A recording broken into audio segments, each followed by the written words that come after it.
Oiê, tudo bem, gente? Sejam super bem-vindos, super bem-vindas a mais essa aula. Hoje eu tô aqui com o professor Arthur e a gente vai discutir duas obras, como a gente já está acostumado a fazer aqui, né? A gente espera que vocês já tenham assistido às aulas expositivas sobre os livros, tá bom? Individuais para cada um dos livros. E hoje a gente vai fazer algumas aproximações, pensando semelhanças e diferenças entre duas obras que têm, para começar, em comum o fato de serem organizadas em forma de poemas, são versos, certo? A Cecília Meirelles, então, o Romanceiro da Inconfidência, e os poemas do Gregório de Matos, nessa edição aí, que é a edição da Companhia das Letras, que é especial para o vestibular. Que é a única que vocês podem ler. Fiquem espertos com isso, né? Porque se você pega aí, de repente, na internet, né, os poemas do Gregório e tal, podem aparecer alguns aí que não são os que a FUVEST quer, né? Tanto podem aparecer alguns que a FUVEST não quer ou não está pedindo, como, mais uma vez eu falei isso na aula, é muito importante ler porque ele usa palavras que não são dicionarizadas, porque são palavras antigas, ele tem construções poéticas muito difíceis, porque são construções barrocas, que o organizador explica e o organizador traz um contexto histórico, muitas vezes necessário para a compreensão do poema. Então precisa ser essa edição. Tudo bem, gente? Ficou claro que precisa ser essa edição? Então tá, o Arthur já tinha falado isso com vocês e acho bom a gente repetir sempre. Bom, então vamos começar falando um pouquinho do que a gente pode aproximar nessas duas obras, por que pensá-las juntas e por que a gente vai fazer essa conversa aqui, então, usando essas duas obras em específico. Bom, o aluno vai, provavelmente se o aluno já leu as duas obras, ele vai estranhar, porque acho que são talvez as duas obras menos óbvias nessas aproximações dentro desse nosso curso inteiro, mas vamos provar que elas têm muita coisa parecida. Bom, para começar, a Mari falou, né, são duas obras de poesia, isso já traz uma aproximação talvez que seja menos frutífera, mas já existe. Eu acho que uma primeira aproximação que eu vejo muito entre elas, e que se o aluno já viu e ele já vai ter visto as duas aulas individuais dessas obras, ele já percebeu que na explicação dessas duas obras, na leitura que a gente faz dessas obras, eu trouxe muito, o tempo inteiro, o contexto histórico em que elas são criadas, o contexto histórico em que elas são pensadas e que elas trazem. No caso da Cecília, nós temos um caso um pouquinho mais específico, ela traz de volta um contexto histórico passado, né? Contexto histórico do Brasil colonial do século XVIII, especificamente, mais especificamente ainda, o contexto do ciclo de ouro de Minas Gerais do século XVIII, e mais específico dentro desse ciclo de ouro é o movimento político da Inconfidência. No entanto, ela está escrevendo num contexto histórico muito diferente, quase 200 anos depois, o livro é de 53, e nós vemos, na verdade, como ela vê esse movimento político da Inconfidência Mineira, como ela vê esse período histórico, que é histórico para ela, a partir do seu próprio contexto histórico. Como ela vai ler essa Inconfidência a partir de um Brasil que tinha acabado de se redemocratizar e que tinha interesse em resgatar na memória cultural, na memória histórica do país, a Inconfidência como uma gênese, como um nascimento de um Brasil com ideais democráticos, com ideais republicanos, com ideais igualitários. Então, na verdade, eu já trago aqui, não é uma semelhança, é uma diferença. Enquanto que a Cecília está num momento histórico, resgatando outro momento histórico para discutir o próprio contexto, o Gregório de Matos está no próprio contexto histórico e que, mais uma vez, aí é um momento colonial do Brasil, é o século XVII no Brasil, então é o 1600, e ele, na verdade, ele não resgata nenhum tempo histórico, ele fala o tempo inteiro sobre o próprio tempo histórico. Ele vai o tempo inteiro, principalmente naquela poesia que nós vamos chamar de circunstância, né, que inclusive que o organizador organiza, o organizador organiza horrível, né, sob o nome de poesia de circunstância, tanto a satírica como a encomiástica, a elogiosa, né, encomiástica significou elogiosa, ele vai estar o tempo inteiro falando sobre o próprio contexto, sobre o contexto do Brasil colônia. Então nós temos aí uma diferença, mas nós também temos uma semelhança. São dois autores que estão usando aqui a literatura, ou que estão pelo menos produzindo a literatura, com uma consciência muito aguda e muito acentuada sobre o tempo em que estão vivendo. Apesar da Cecília trazer o romanceiro, ou a Inconfidência no Romanceiro da Inconfidência, a gente tem que pensar que é a Inconfidência dela, é a Inconfidência do momento histórico dela. Ela está, no fundo, comentando sobre o próprio renascimento do Brasil enquanto nação democrática, depois da ditadura do Getúlio Vargas em 45, né? Ela está comentando sobre o próprio Brasil, trazendo esse Brasil do passado. Então são, na verdade, dois autores que estão comentando o próprio tempo nos seus textos. A Cecília de um jeito um pouquinho mais indireto, mas ainda assim bem acentuado. São dois autores também que, curiosamente, têm uma influência e uma visão do mundo que é muito católica.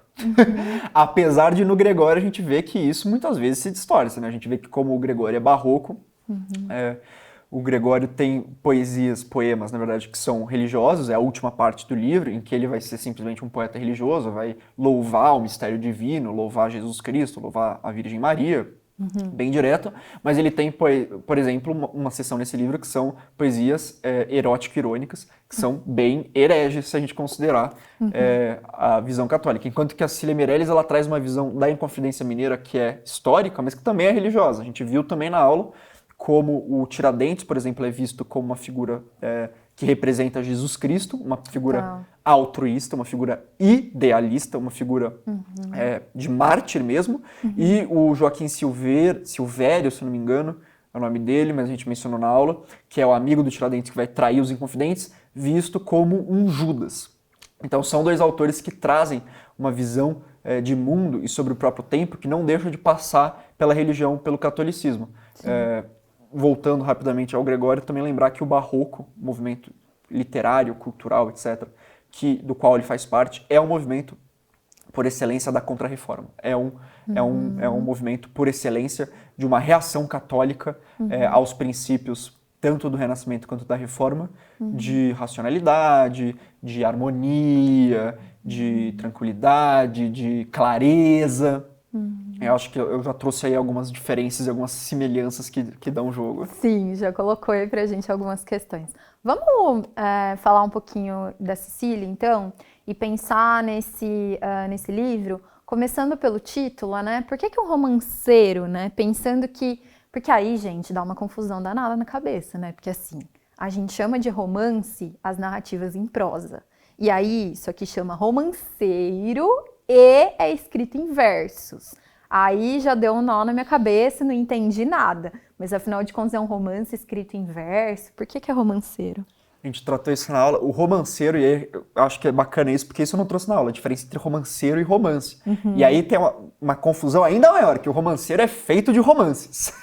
E aí a gente está tratando de um romance que não é o romance que a gente está acostumado a ler, não é o romance que o aluno com certeza já leu para a escola, já leu porque gosta, não é o romance como, por exemplo, o Angústia do Graciliano é um romance.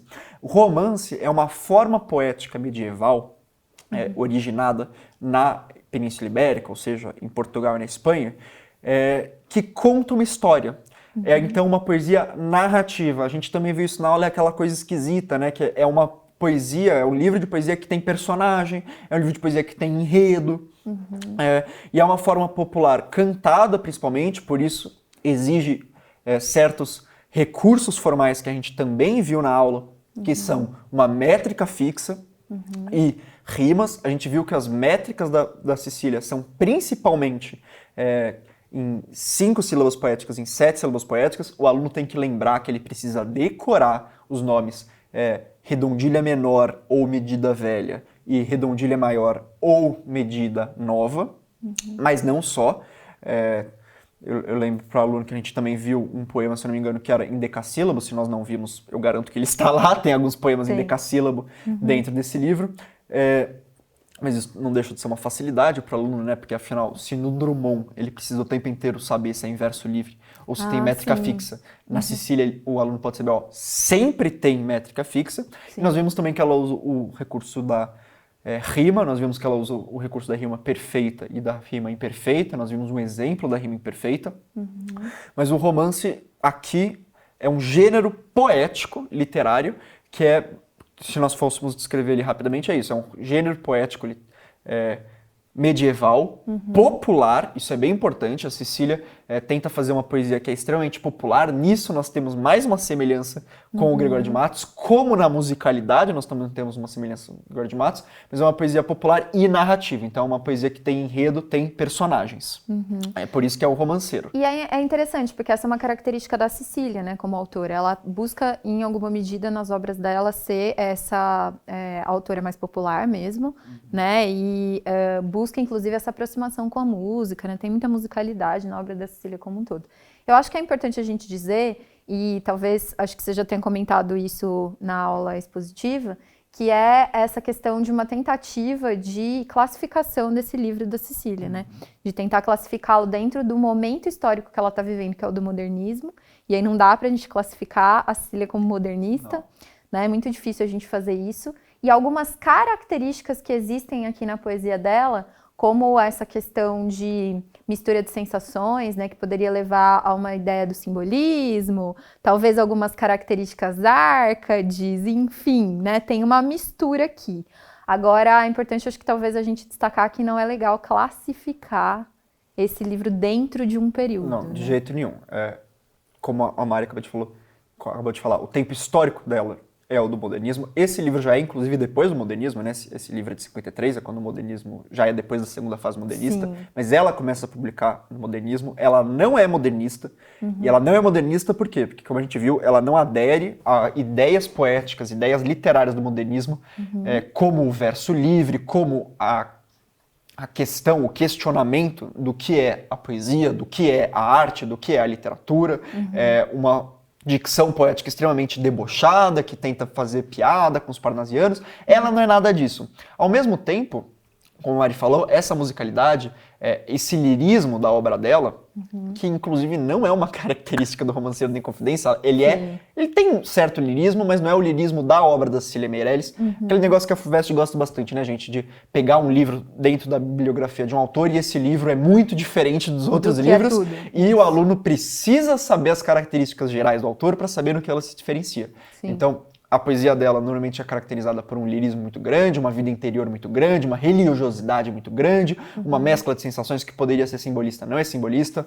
Nesse livro especificamente nós falamos sobre influências árcades, do arcadismo, acho que talvez o movimento literário que nós tenhamos mais falado dentro dessa aula foi do arcadismo, mas eu deixei bem claro que ele não é um poema, não é um livro de poesia árcade. Por quê? Porque ela simplesmente não faz parte do arcadismo, porque não só ela não adota várias convenções do arcadismo, como o tempo histórico dela já não é mais o tempo do arcadismo. O arcadismo é do século XVIII, ela simplesmente faz referência a esse estilo poético, principalmente porque boa parte dos personagens principais do romanceiro são poetas árcades. Então, em relação ao arcadismo, a gente poderia citar uma clareza muito grande, uma dicção muito compreensiva, que se aproxima até da prosa, às vezes, mas que não deixa de ser uma poesia formalmente muito rígida, né? Porque ela tem rima, porque ela tem métrica fixa, é uma poesia que, de certa forma, subscreve a alguns preceitos árcades, como o locus amenus, aquele lugar ameno, como uma certa idealização do mundo rural, uma idealização do mundo pastoril, mas ela não é uma obra árcade, ela é uma obra em poesia narrativa muito única. O aluno que, por exemplo, numa questão aberta, acho que principalmente vai ser em questão aberta esse problema, que acha que tem a necessidade de falar de qual movimento literário o livro faz parte, por favor, lute essa tendência, lute essa vontade, porque se você citar ele como árcade, como modernista, como simbolista, como parnasiano, como romântico, como qualquer coisa, você vai estar errado. Nós podemos, inclusive, lembrar de alguns livros da FUVEST, né, que o Mayombe, por exemplo, não tem um movimento literário. Vocês não precisam citar um movimento literário para esses livros. É um livro muito único dentro da bibliografia da Cecília, eu ia falar Clarice, da Cecília, e muito único na bibliografia nacional também. Ele é muito diferente. Sim. É interessante porque ele é um livro que vai, como você falou, né, voltar lá no século XVIII, vai fazer um pouquinho dessa, de uma espécie de uma visão mesmo do movimento da Inconfidência Mineira. Então é um livro que tem uma grande aproximação com o movimento histórico, né? Um momento histórico importante, um momento político importante, E a Cecília vai aqui, então, abordar ao longo desses poemas narrativos, né, vários momentos aí dessa luta que não chega a acontecer exatamente, mas que, né, vai ser gestada ali como um movimento revolucionário, como um movimento de independência, né, do Brasil da coroa, pensando ali no momento em que Minas está sendo explorada como o principal território para que a matéria-prima seja levada para a metrópole, né? Esse momento mesmo de exploração, sim. Então, é um pouco essa visão. Eu queria destacar aqui que, dentro dos poemas, o ouro aí, ele tem uma presença constante, né? Então, aparece muito essa questão do ouro, do amarelo, dessa cor, do materialismo, né? Há uma crítica muito grande a essa questão e, principalmente nos 2 primeiros romanceiros, há muito essa visão dos homens que perdem a vida por causa desse excesso de interesse no material, né? Então, tanto em relação à exploração que é feita com o território nacional, quanto à exploração, né, ou os interesses, na verdade, daqueles mesmos membros, né, dos brasileiros que vão para Minas buscar isso e que acabam perdendo a sua vida ali nas minas e, né, buscando buscando ouro, buscando as pedras ali todas, enfim, né? Então, a Cecília vai lançar à luz um pouco sobre isso, assim, e fazer essa crítica, na verdade, a esse excesso de interesses materiais. E eu acho interessante que é uma crítica, né? No momento histórico que nós estamos vivendo, em que todo mundo que diz que o objetivo da vida não é acumular dinheiro é chamado de comunista, a Cecília está fazendo isso de uma visão católica. Ela está fazendo isso a partir de uma visão cristã. Ela está... O aluno, por exemplo, que lê essa crítica à acumulação de riqueza através do ouro e achar que é a mesma crítica, por exemplo, que o Graciliano Ramos está fazendo quando ele trata do Julião, estará errado. O que ela faz uma crítica cristã, porque é uma crítica espiritual. Ela coloca aí essa vontade de acumulação de riqueza, de exploração do ouro, e aí é uma palavra cobiça, e acho que a gente poderia falar também uma palavra que não é exatamente o significado, mas ganância, gula, né? Dentro desse universo de palavras que descrevem um impulso da pessoa por acumular, por consumir muito, por ter muito, por ser ostensivo, como um vício moral. Não é como um problema social, é como um vício moral. A Mari falou exatamente esses 2 primeiros ciclos de romance, nessas 2 primeiras partes, elas focam bastante nesses homens que perdem a vida, perdem a riqueza, perdem tudo, por conta dessa busca, não vou nem dizer apaixonada, obsessiva pelo ouro, pela riqueza, por tudo isso. Ela vê isso como uma falha moral, como uma falha que poderia, por exemplo, ser solucionada pelo exercício de virtudes como a modéstia, como a humildade, como acho que a modéstia e humildade, e modéstia e humildade bem específicas, né? A modéstia e humildade que vem da religião cristã. Nisso a gente também vê outra semelhança com o Gregório.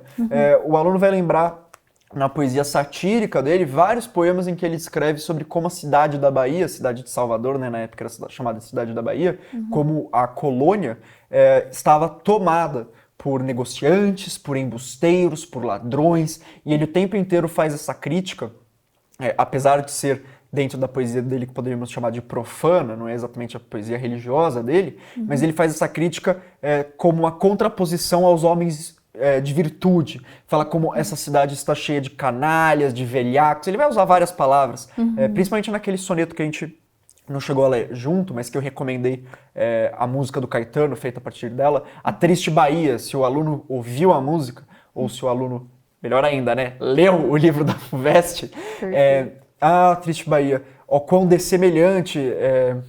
não lembro direito os versos, mas ele vai falar sobre como a Bahia está tomada por pessoas que a vendem, que a negociam. Um minutinho aqui, deixa eu achar. Triste Bahia, ó conto dessemelhante, estou do nosso antigo estado, pobre te vejo a ti, tu a mim empenhado, rica te vi eu já, tu me abundante, a ti trocou-te a máquina mercante. Esse verso, a ti trocou-te a máquina mercante. E aí o prefaciador, né, o José Miguel Wisnik, ele vai fazer uma nota aí explicando sobre a polissemia desse verso, que a máquina mercante, ao mesmo tempo em que troca, vende a Bahia troca o poeta, que é aquele que verdadeiramente vê as qualidades do lugar, pela máquina mercante. Então ele faz uma crítica ao mesmo tempo em que a Bahia é vendida por essa máquina, a Bahia escolheu essa máquina em troca da virtude, em troca dos valores cristãos.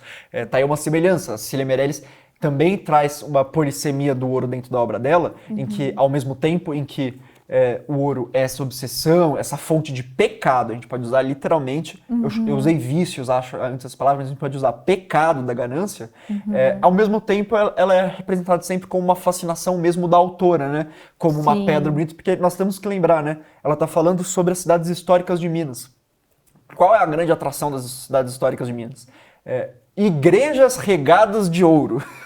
Exatamente. Essa contradição, né? São igrejas regadas de ouro, essa contradição que está na Sicília, essa contradição que está materializada nas cidades históricas de Minas que existem até hoje, que são parte da história do Brasil, e também concretizadas no Gregório, que vai também ter essa crítica, ao mesmo tempo em que essa fascinação pelo pecado, pela virtude, pela ganância e pela humildade.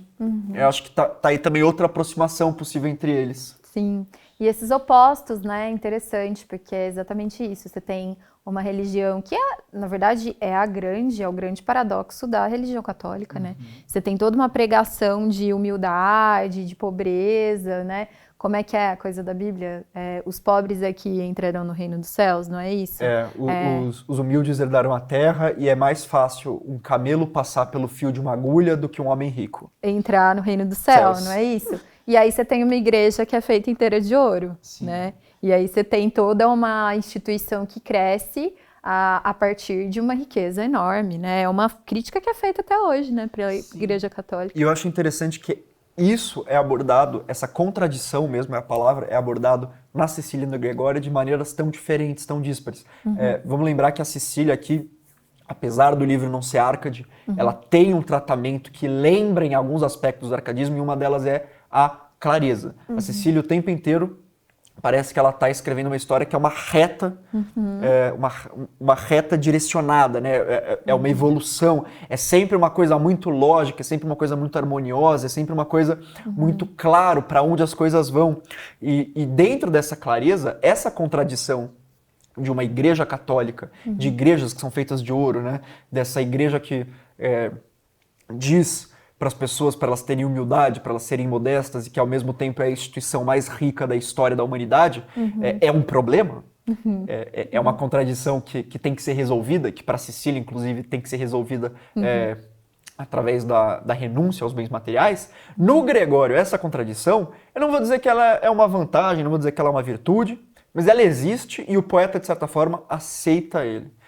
Isso porque, como nós vimos, ele é um poeta barroco, ele é um poeta que se subscreve a um movimento que não é só literário, que é cultural, cujo princípio é o contraste e a contradição, cujo princípio é que dentro da religião existe ao mesmo tempo essa pregação da virtude e da humildade e essa ostentação com ouro, e isso é contrastante, mas isso não necessariamente entra em conflito. Essas duas coisas existem ao mesmo tempo, na mesma instituição, na mesma religião, e é tudo bem que elas existam. As coisas são contraditórias por si mesmas, elas não são linhas retas, elas não são únicas, elas não são tão racionais quanto as pessoas gostariam que elas fossem, elas não são tão retilíneas quanto as pessoas gostariam que elas fossem, elas não são tão harmoniosas quanto as pessoas gostariam que elas fossem.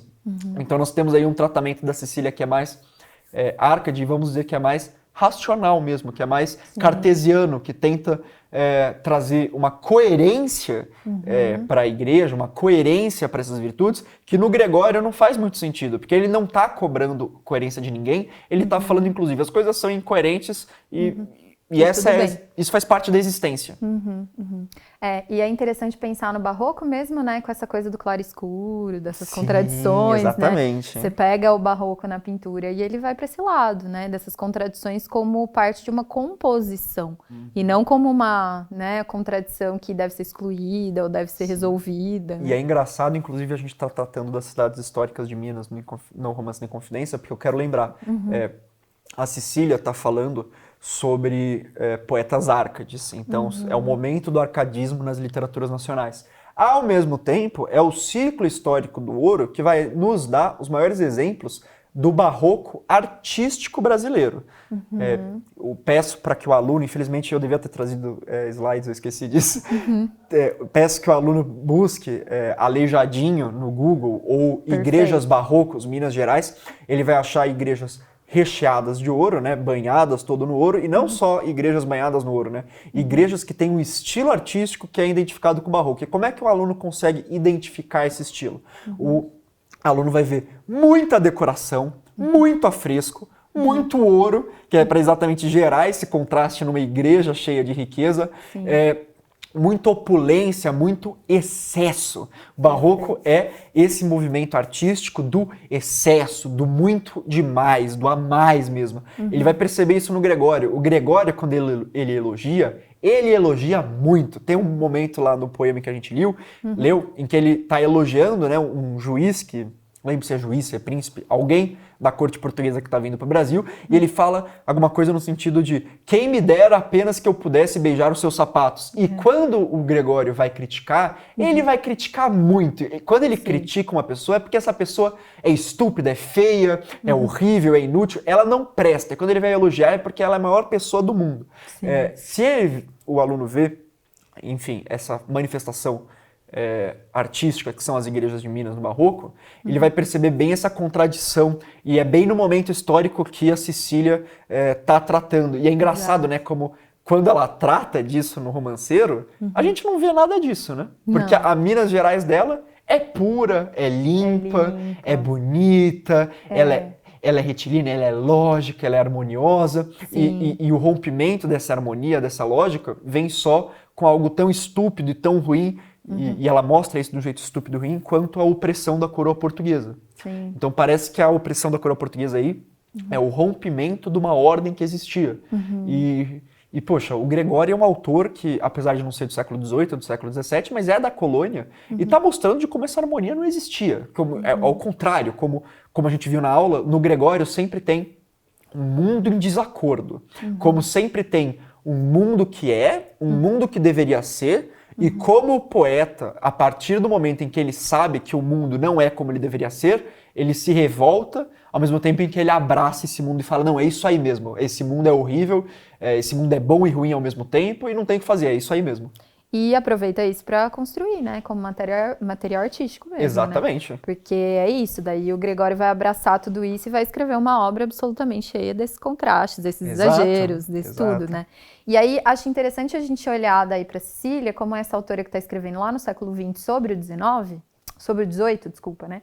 Então ela está no XX escrevendo sobre o XVIII, e aí como ela vai fazer um tratamento dessa memória, que é uma memória histórica, a partir de uma perspectiva que é essa perspectiva racional, límpida, né, e religiosa. E aí, eu acho tão interessante, porque eu acho que isso tem uma contradição interna, que é, né, ela está trazendo para cá um movimento, que é o movimento da Inconfidência Mineira, que é um movimento claramente baseado nas ideias iluministas, né? Então, o movimento da Inconfidência Mineira, ele tem um diálogo direto com os movimentos que deram origem à Revolução Francesa. Então, a gente tem aí os ideais, né, de liberdade, igualdade, fraternidade, todos esses. Aqui a Cecília está lançando mão principalmente do ideal de liberdade, porque ela está pensando nessa libertação, né, da coroa mesmo portuguesa, é um pouco essa ideia. E aqui, gente, tem uma questão interessantíssima que é o iluminismo, ele é justamente esse momento de tirar do poder as autoridades religiosas, e quem assume o poder é a burguesia, que já tinha um poder econômico e que vai querer assumir o poder político, né? E aí você pega a Cecília, olha, gente, como o Brasil é uma coisa maravilhosa, né? Você pega uma autora brasileira que vai pegar um movimento, né, que é a Inconfidência Mineira, que é um movimento absolutamente político, baseado nos ideais da Revolução Francesa, que são racionalistas.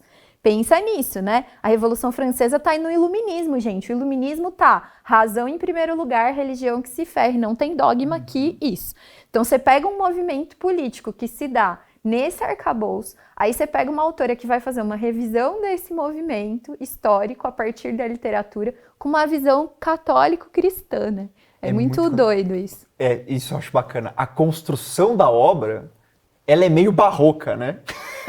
Ela pega uma ideia que é A e fala, não, essa ideia é B.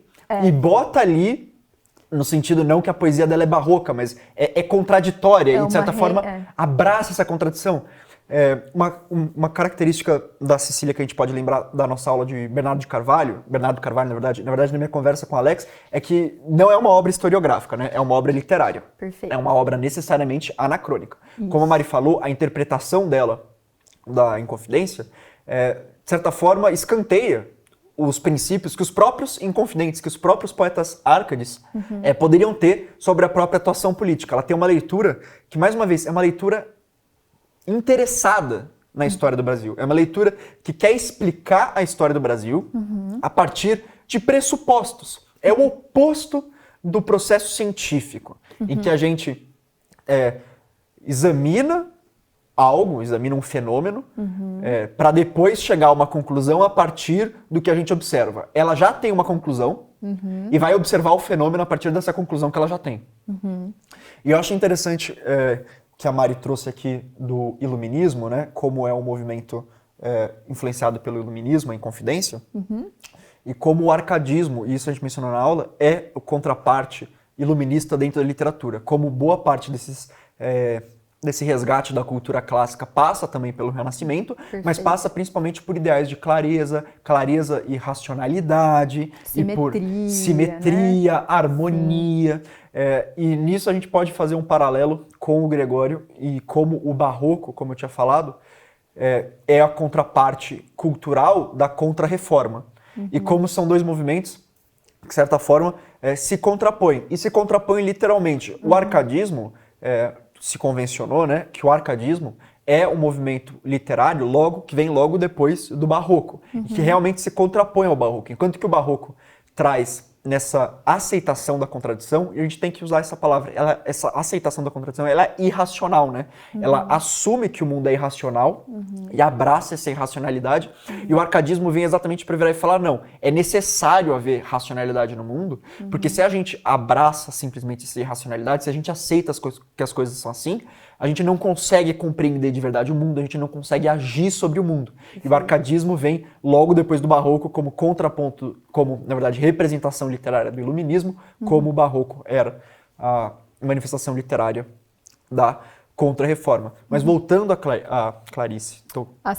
A Cecília. Voltando a Cecília Meirelles, nesse romanceiro, ela tem uma leitura extremamente interessada, e é engraçado que é interessada ao mesmo tempo em que religiosamente e politicamente, né? Ao mesmo tempo em que ela tem uma leitura extremamente religiosa do que foi Inconfidência Mineira, ao mesmo tempo em que, por exemplo, Tiradentes é Jesus, e ela tem esse tratamento cristão sobre os pecados da ganância, etc., ela tem uma leitura política que é democrática.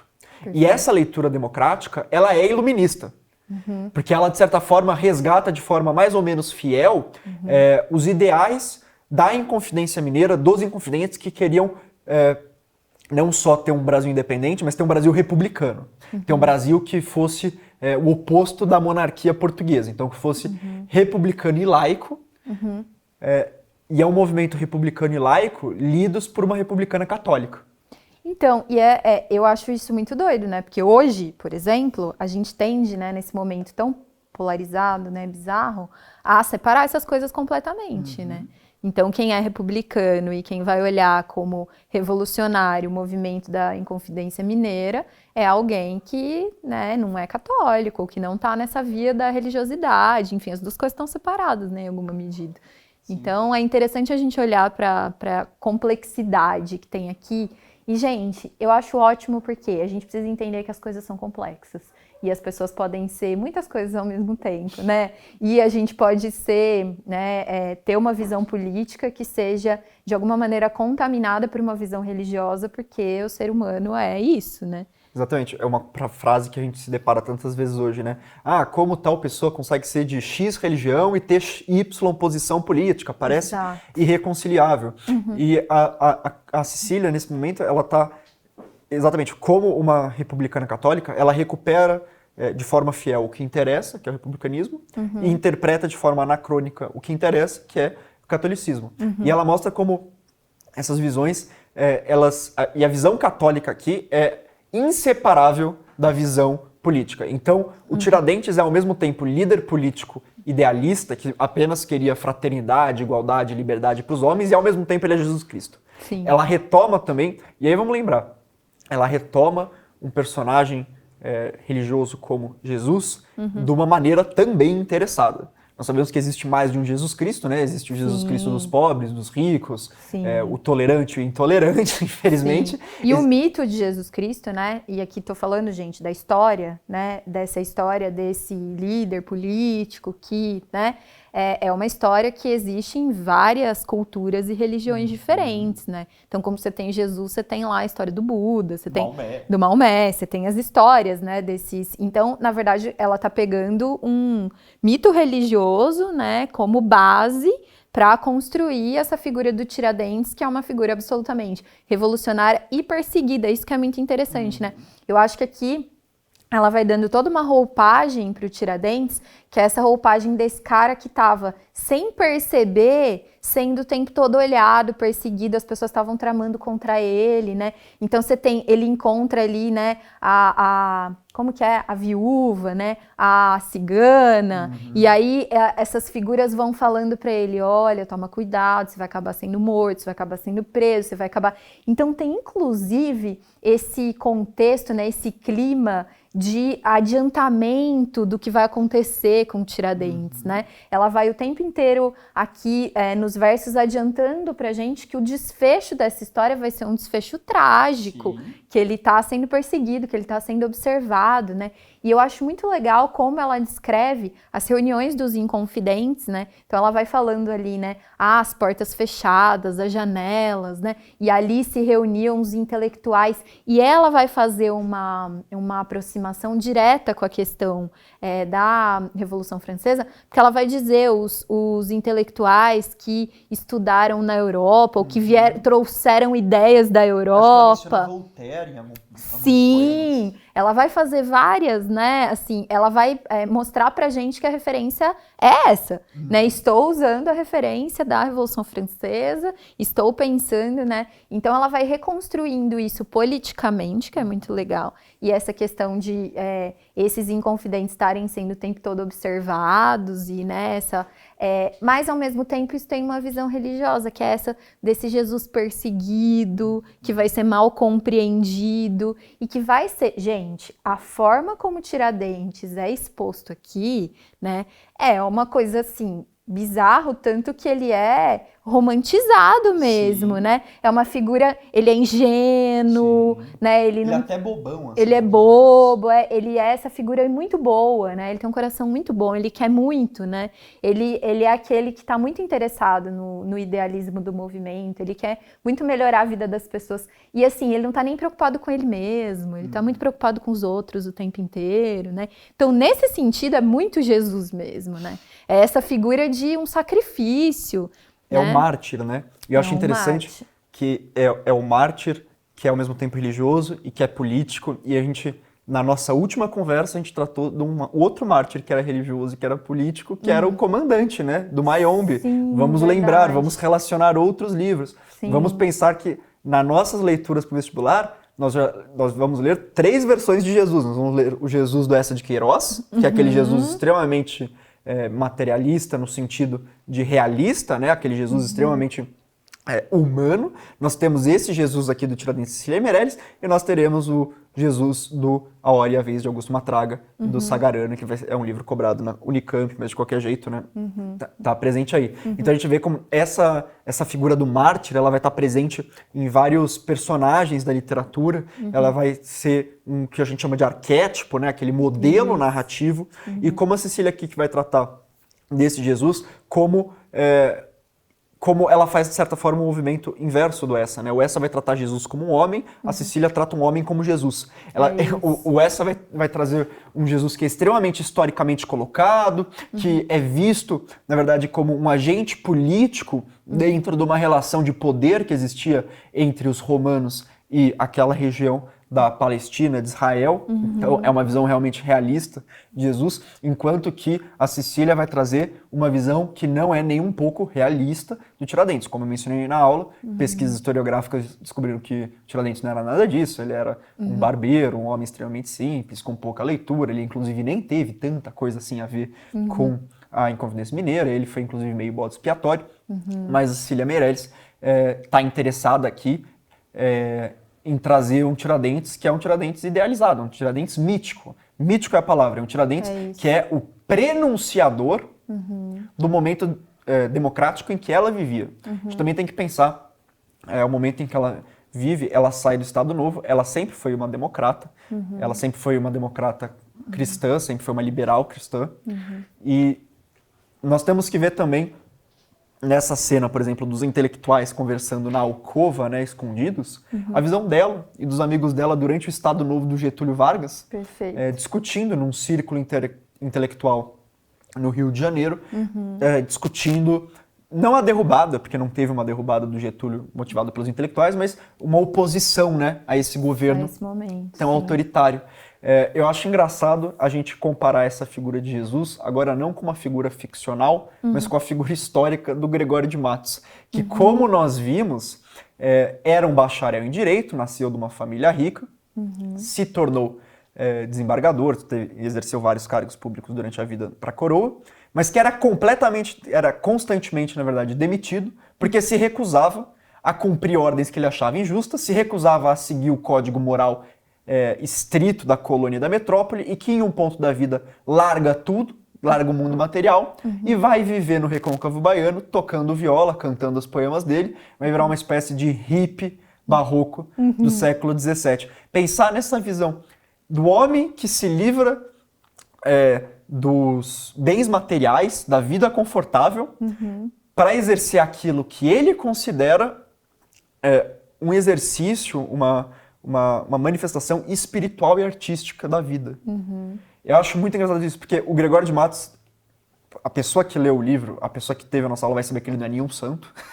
Ele está muito longe de ser uma pessoa santa, ele está muito longe de ser um católico ou um cristão muito regulamentado, mas a figura biográfica dele, e isso a gente vê através dos poemas, é a de um rebelde que o tempo inteiro luta contra a desigualdade e que eventualmente resolve largar tudo e exercer apenas matérias do espírito sem se importar com elementos materiais. É uma interpretação... peço para o aluno, não, pelo amor de Deus, não fazer essa interpretação na prova, mas é um questionamento que eu acho que eu posso trazer para vocês, para pensarem em como esse mito, né, esse mito do mártir, do rebelde principalmente, do idealista, porque não tem, apesar do Gregório sempre parecer um cético nos poemas dele, não tem nada mais idealista do que você largar tudo e vender miçanga na praia. Com certeza. Ele é um idealista, essa visão do idealista como o mártir, como a pessoa que ao mesmo tempo é ingênua e é sábia. Ao mesmo tempo, é pela ingenuidade dela que ela vê que está tudo errado e que tudo precisa mudar. Que é uma figura mítica, né? Enfim, histórica, né? Tem muitos, isso, né? Tem todos essas figuras aí que eu fui trazendo que estão nessa mesma linha mesmo, né? Vou largar essa condição confortável que eu tenho aqui e vou sair caminhar na loucura para ver o que eu encontro, né? Exatamente. Acho que é um pouco essa, uma perspectiva sábia nesse sentido, que é topar uma jornada fora do status quo, né? Fora do que está posto aí. Acho que isso é muito interessante. Mas, gente, para além disso, então, vamos pensar um pouquinho, então, agora numa visão... A gente vai fazendo algumas aproximações aqui, né, numa visão sobre as personagens que aparecem aqui na Cecília, então principalmente esses personagens árcades, né, então a gente vai ter o Tomás Antônio Gonzaga, o Cláudio Manuel da Costa, certo? Que vão aparecer aqui, que são as representações desses poetas árcades, né, que vão aparecer aqui como essas figuras que compõem o movimento da Inconfidência Mineira e que vão, inclusive, ser punidos após o... Né, Sim, eu acho interessante, eles são dois personagens um pouco tardios no romanceiro, né? Eles aparecem, na verdade, como exemplos das consequências terríveis que alcançaram os Inconfidentes. Eu falei pro aluno que ele vai ter que ler esse livro, de certa forma, com a página da Wikipédia ligada e com o caderno de história aberto para ele ficar o tempo inteiro lembrando do que se trata. Tanto o ciclo do ouro, quanto a Inconfidência, quanto as pessoas. E o Cláudio Manuel da Costa é uma pessoa que vai morrer misteriosamente na cadeia. A gente não sabe se ele foi assassinado ou se ele se suicidou.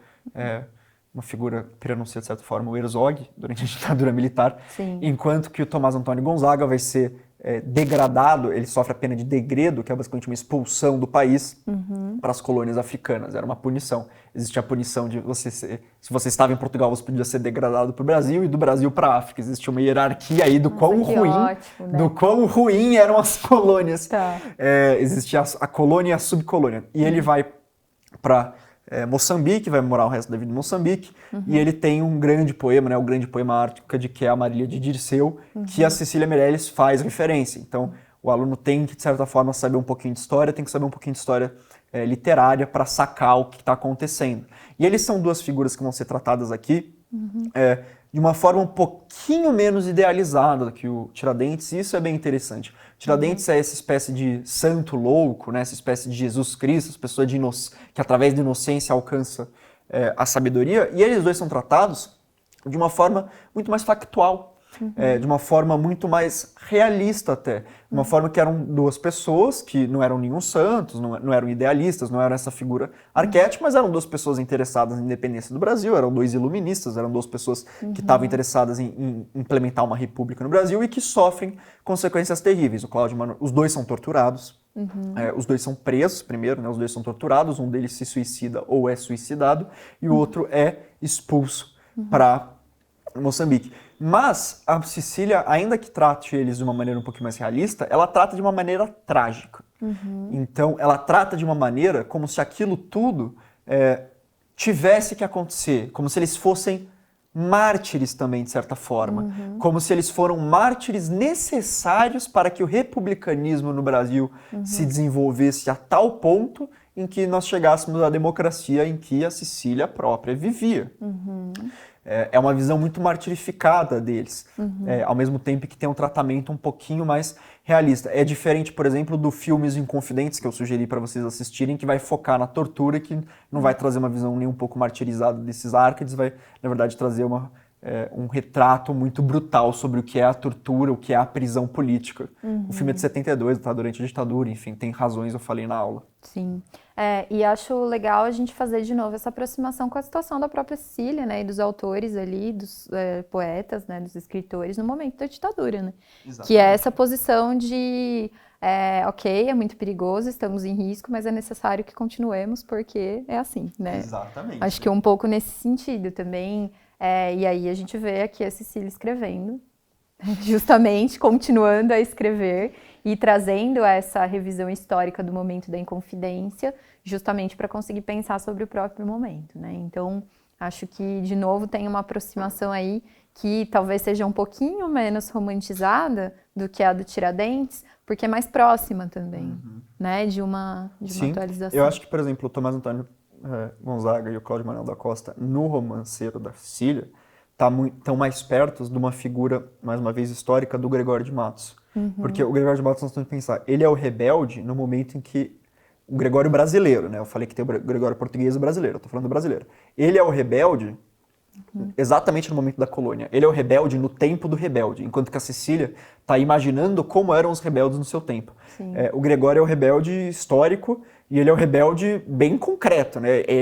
A gente vê as contradições dele, a gente vê os pensamentos dele, a gente vê ele xingando todo mundo, ao mesmo tempo em que ele elogia, porque precisa elogiar, às vezes precisa xingar, enquanto que a Cecília está retomando figuras que ela não conheceu, que ela não, de um período histórico em que ela não viveu, ela está imaginando como eles eram, eles têm uma figura bem coerente, né, bem bacana, mas eles têm um tratamento realista que se aproxima mais do Gregório, no sentido de que ela vai se preocupar, por exemplo, tem uma parte do romanceiro em que ela vai falar sobre o Tomás Antônio Gonzaga e sobre os amores que ele deixou aqui, né, a Marília, que não se chama Marília, que o Dirceu, que não se chama Dirceu, que é o Tomás Antônio Gonzaga, são pseudônimos que ele adota, né? Na verdade, figuras literárias que ele adota.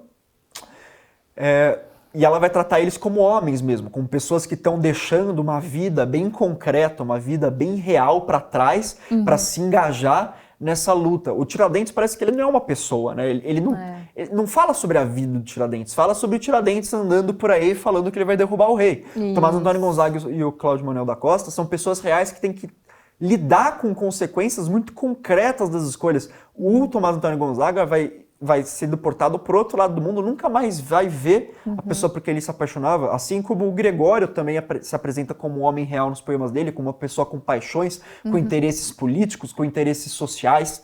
É engraçado que dentro de uma mesma obra, né, mesmo dentro de um próprio romanceiro, dentro de um mesmo ciclo de poemas, ela consiga tratar três personagens, né, na verdade, dois tipos de personagens de uma maneira tão discrepante. E aí você estava falando aí do Gregório, né? E agora eu vou falar dele um pouquinho mais. E dessas contradições, enfim, todas barrocas, né? E dos poemas que são poemas elogiosos e daqueles que são satíricos. E aí a gente sabe que o Gregório mete pau em todo mundo mesmo, né? Assim, sem dó. Quando ele quer, ele faz isso. E aí, será que a gente consegue aproximar um pouquinho essa poesia satírica do Gregório de Matos e aí pensar um pouco até na tradição da sátira, né? Que é muito forte lá em Roma, com Horácio, né? Com Juvenal, enfim, que são esses autores todos aí. E pensar um pouquinho nessa cultura do cancelamento hoje? Será que rola fazer uma aproximação? A gente consegue... Será que o Gregório teria Twitter? Fico me perguntando. O Gregório cancelaria e o Gregório seria cancelado. O Gregório, como eu falei, ele é um personagem extremamente popular. A gente não tem nenhum manuscrito dele, não temos nenhum registro grafado dele, porque tudo que nós temos foi escrito por outras pessoas. E as pessoas sabiam a poesia dele porque a poesia dele era em grande forma de música, ou de canção, ou de declamação. E as pessoas iam nas feiras. Ele mesmo, naquela fase da vida dele, ele passava pelo Recôncavo. Então ele teria um Twitter, ele talvez fosse um músico, ele talvez fosse um youtuber. Ele cancelaria ao mesmo tempo que ele seria cancelado. Essa ideia da sátira, essa ideia do tirar sarro do outro, a gente sabe que é um tirar sarro que não se encerra em si mesmo. É uma tentativa de mostrar para as outras pessoas o quanto aquela pessoa é ridícula. E a gente vai notar que ele sempre vai dirigir a sátira a pessoas em posição de mando. Seja o Gregório brasileiro, que é aquele que vai falar sobre como os administradores portugueses na colônia são ridículos, porque aquele poema que a gente leu, né? Cada rua um conselheiro, não conseguem governar a própria cozinha, mas querem governar o mundo inteiro. Então, essas pessoas que são absolutamente incompetentes no poder, e ainda assim, mesmo quando o Gregório é o Gregório português, por exemplo, quando ele vai criticar os nobres miscigenados. Eu apresentei um poema em que ele usa um português extremamente tupinificado, né? E a gente viu, inclusive, como isso é uma contradição, como ele mestiça o poema dele para meter pau nos mestiços. Mesmo o Gregório português, que vai ridicularizar pessoas que ainda assim estão em posição de comando, né? São as pessoas ricas, as pessoas que são falsas nobres do Brasil. E ele fala, vocês não são nobres de porcaria nenhuma porque vocês são mestiços. Mas ele sempre está dirigido a alguém que tem poder. E a cultura do cancelamento, a gente não cancela uma pessoa que não tem poder, né? A gente cancela exatamente aquela pessoa que tem poder. E o cancelamento é uma espécie de sátira...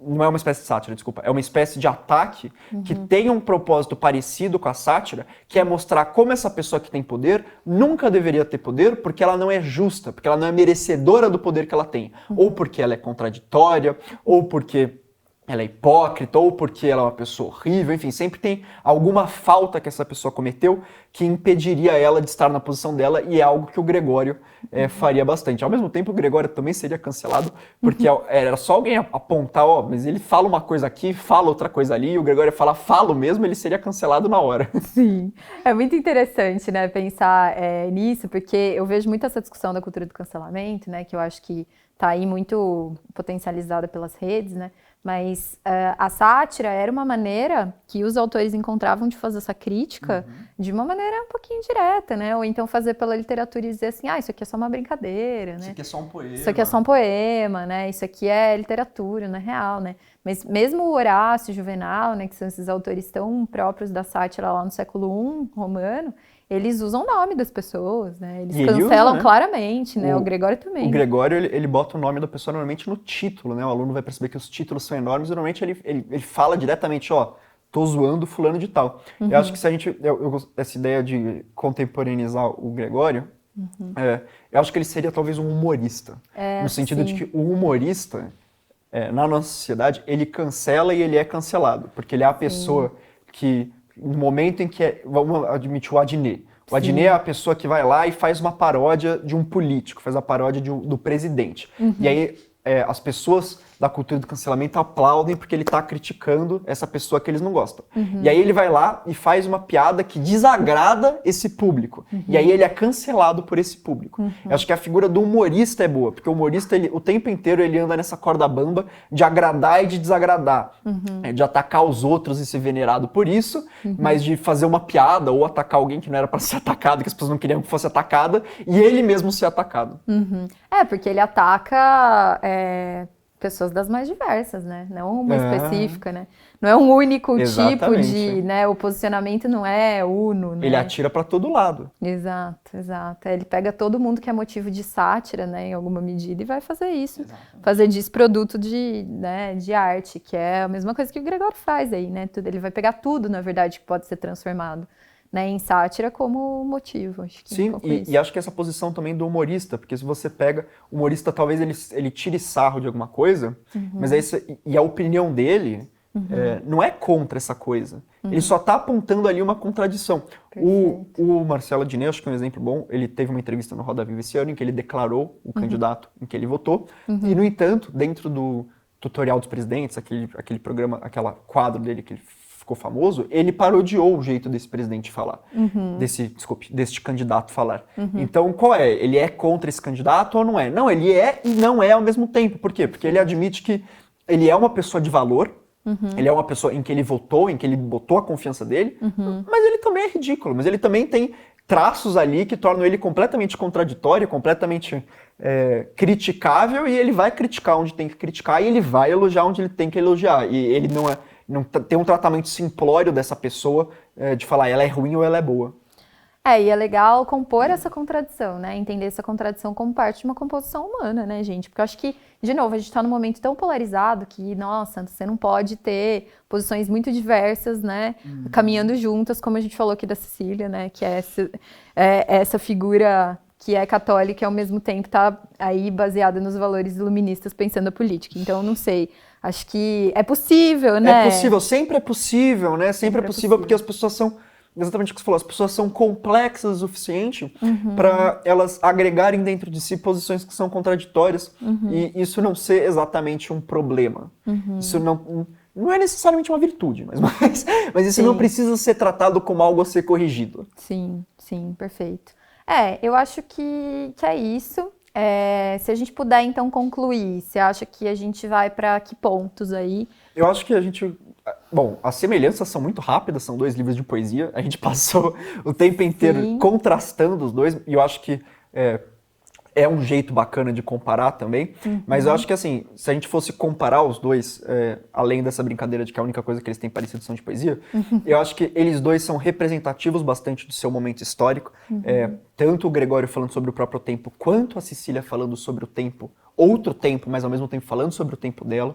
Eu acho que o Gregório, ao mesmo tempo, é que ele se subscreve muito bem a um movimento cultural e literário bem específico, que é o Barroco, que tem uma contraparte ideológica, que é a Contra-Reforma. A Cecília tem um livro que não se classifica em nenhuma escola literária de uma maneira clara, mas ela própria se identifica com o republicanismo católico, que a princípio parece uma coisa contraditória, hoje em dia, ser religioso e ser democrata, mas não é.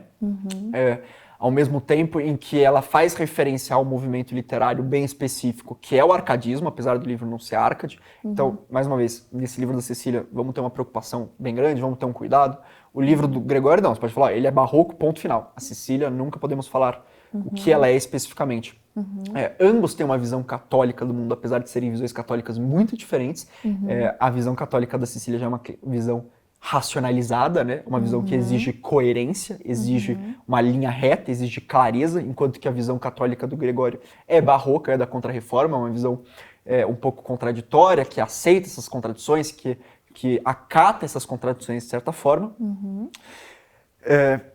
A Cecília vai ter um tratamento dos personagens dela que é extremamente parcial, o Gregório também.